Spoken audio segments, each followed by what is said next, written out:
देश के युवाओं से जुड़े कुछ मसले हैं, है ना। बातचीत के आखिर में हाँ आएंगे आएंगे आएंगे आएंगे।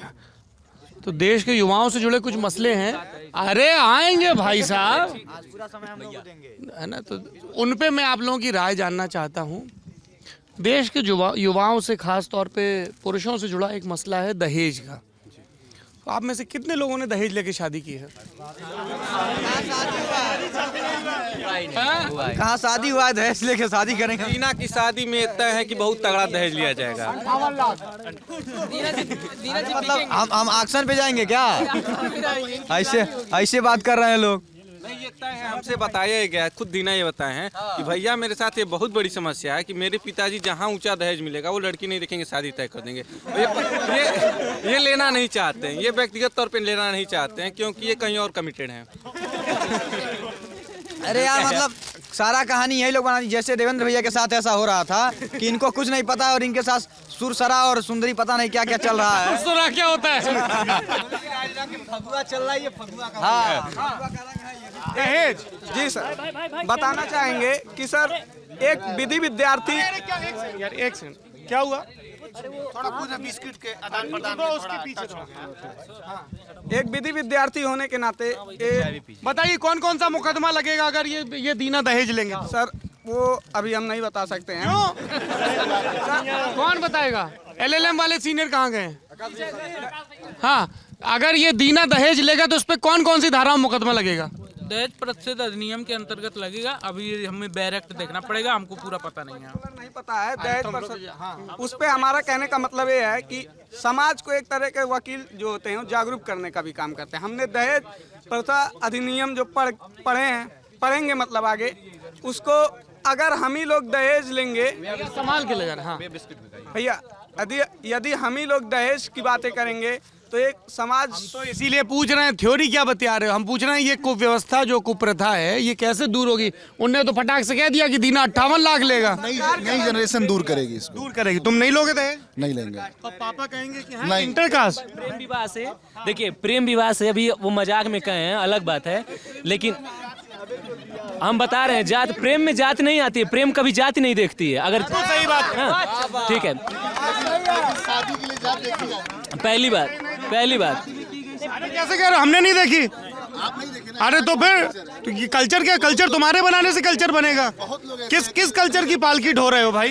भैया कि अगर दहेज का उन्मूलन करना है, दहेज खत्म करना है, तो आप कुछ भी कहिए कि मैं दहेज नहीं लूंगा, हमें ऐसा होना चाहिए, हमें वैसा होना चाहिए। हम UPSC की तैयारी करते हैं, दहेज के पक्ष और विपक्ष में हम थोड़ा समझे। अगर मैं बता दूं उसको, तो जैसे एक महिला होती है, हमारी एक बहन है, हम 2 भाई हैं, तो हम अपने पापा की संपत्ति में हम तो हिस्सा लेंगे लेकिन हमारी बहन को नहीं मिलेगा। तो दहेज के माध्यम से एक चीज, थोड़ा थ्योरेटिकल बातें करो, कागज पे तो मिलता है। कितनी जगह हुआ है? कमाल बात भाई, आदर्शवाद यथार्थवाद में अंतर होता है, ठीक है। तो अब ये चीज़ है, और दहेज के माध्यम से एक चीज़ हो सकता है कि हम दे सकते हैं अपनी बहन को, अपनी संपत्ति में हिस्सा दे सकते हैं, लेकिन इससे कितने बहनों का लाभ नहीं होगा, बहुत परिवार जो है टूट जाता है। दहेज का एक ही उन्मूलन है कि जाति प्रथा को तोड़ करके और प्रेम विवाह को समाज में स्थापित किया जाए, उससे दहेज खत्म हो सकता है। क्योंकि हम जिससे प्रेम करेंगे उसके चक्कर में हम ये नहीं देखते हैं किस रंग की है, किस जाति का है, हमको सिर्फ वही चाहिए, ठीक है। तो उससे सर दहेज जो है खत्म किया जा सकता है। आप क्या कह रहे थे? वो अंतर जातीय विवाह, वही जो बात कर गए। मैं दूसरी बात, मैं विश्वविद्यालय में कमी। अरे रुक जाओ। हाँ। जैसे आप कह रहे हैं ना कि दहेज लेना जो भी गलत है, तो आप ये बताइए सरकारी दूल्हा ढूंढना सही है क्या? सरकारी दूल्हा ढूंढना, अगर दहेज गलत है तो सरकारी दूल्हा भी तो नहीं ढूंढना चाहिए। सरकारी दूल्हा मतलब? अरे मतलब जो सरकारी गवर्नमेंट जॉब है वही दूल्हा अच्छा होता है, ये माना जा रहा है। बताइए हम लोग बेरोजगार हैं, हम लोग कहाँ जाएंगे? ये समस्या है कि नहीं है? अच्छा, और एक चीज चंदन, एक चीज गौर करो, दीना ने सिर्फ अपनी चिंता नहीं की, इसीलिए तो सामाजिक कार्यकर्ता हैं। सर दहेज के लिए एक चीज हो सकता है, जो स्पेसिफिक मैरिज एक्ट के थ्रू अगर शादी कर रहे हैं उनको आरक्षण दे दिया जाए, कि मतलब कुछ जो है, मतलब जो लव मैरिज करके स्पेसिफिक मैरिज एक्ट के अंतर्गत जो शादी कर रहे हैं उनको कुछ 5% 10% दे दिया जाए। क्या बोल रहे हो? मैं ये कह रहा हूँ, देखिए बड़ी सही बात है कि सरकारी दूल्हा खोजने वाला जो है, सरकारी दूल्हा, अगर सरकारी दूल्हा जो खोजेगा क्या हो गया? अरे कह रही है कि अभी एक नहीं, नया अंतर्जातीय विवाह या रिजर्वेशन का अंतर्जातीय विवाह पे अगर कर रहे हैं तो कर दीजिए, क्या करना है।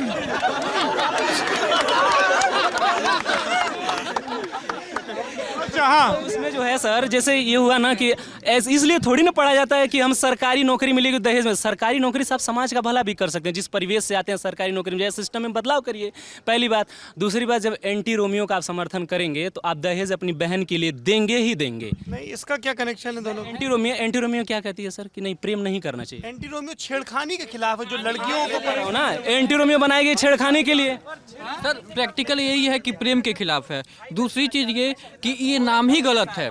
आपने जो नाम रखा एंटी रोमियो, आपने रोमियो को ही बदनाम कर दिया, उसी को डिफेम कर दिया। रोमियो की लव स्टोरी क्योंकि कंठस्थ नहीं है, लेकिन जो मैंने सुनी है इसके बारे में, तो एक पॉजिटिव आप कह रहे हैं कि रोमियो और जूलियट तो प्रेमी थे, तो ये नॉमेनक्लेचर गड़बड़ है।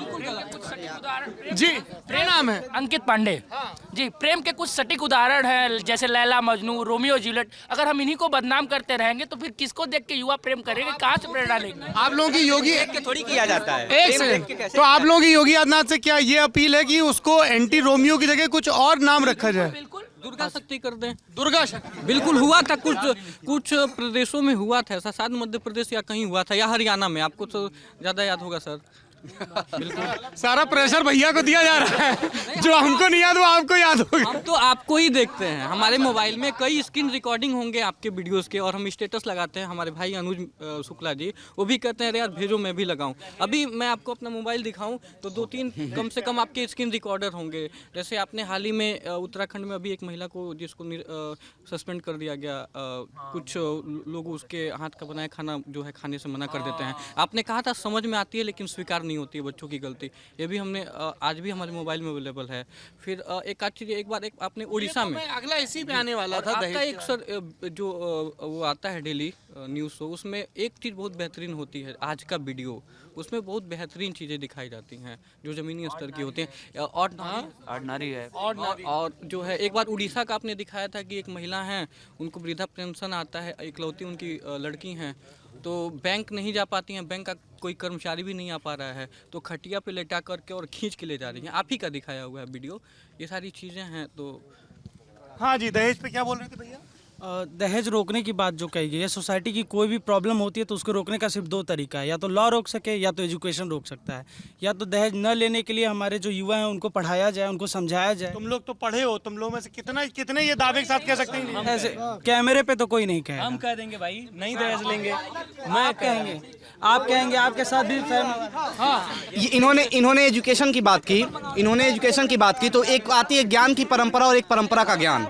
कहा जाता है कि दहेज आप नहीं लीजिए, और कहाँ आप ये बताइए हमको एकदम एग्जैक्ट किस चैप्टर में बोला गया, कहाँ बोला गया? और दहेज कवर किया जाता है आईपीसी के 398 ए में। बात ये है कि जैसे एक चीज कहा जाता है ज्ञान की परंपरा और परंपरा का ज्ञान। हमारे यहाँ मैं ऑन कैमरा ये बात कह रहा हूँ, हमारे यहाँ हमारे पिताजी की शादी हुई, बाबा ने दहेज लेने से इनकार कर दिया, चाचा की शादी हुई, दहेज नहीं लिया गया। और ये चीज़ें और आगामी समय, क्योंकि मेरे यहाँ मेरे बाबा जी का ये कथन है, मैं तो पैदा नहीं हुआ था, बाद में हुआ, लेकिन लोगों ने बताया, बाबा जी का एक कथन था कि क्या तुम हमारे बेटे के मांस का कीमत, उन्होंने भोजपुरी में कहा कि तू हमारे बेटा के मांस की कीमत लगाओ तड़ा। तो ये जो बात है, तो ये हमारे यहाँ परंपरा में है। तो मैं तो ये दहेज की कुप्रथा कैसे दूर होगी? दहेज सामाजिक जागरूकता से हो गई। कोई भी ऐसा अधिनियम, कोई एक्ट नहीं है कि जो रोक सके। व्यक्ति जब तक सुधरेगा नहीं, कानून, हाँ जी, केवल कानून नहीं, व्यक्ति के अंदर यह नहीं आएगा कि हम नहीं सुधरेंगे, हम नहीं लेंगे, तब तक